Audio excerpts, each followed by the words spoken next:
biang bom la ne kang hon nang than pu an ne ka ching hon nang le ave lo te bom ne vo leng dun ji ko pu son nang le ave lo te bom ne vo leng dun ji ko pu son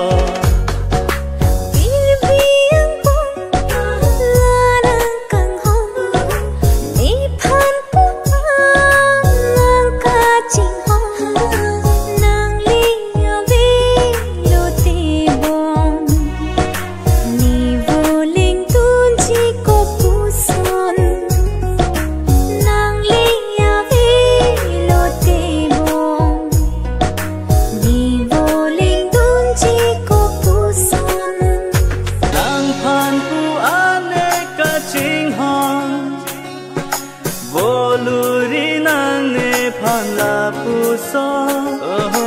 nang phan pu ane ka ching hon voluri nang ne phan la pu so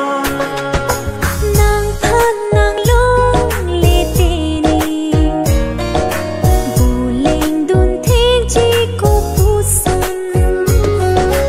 van so wa joy ne pen si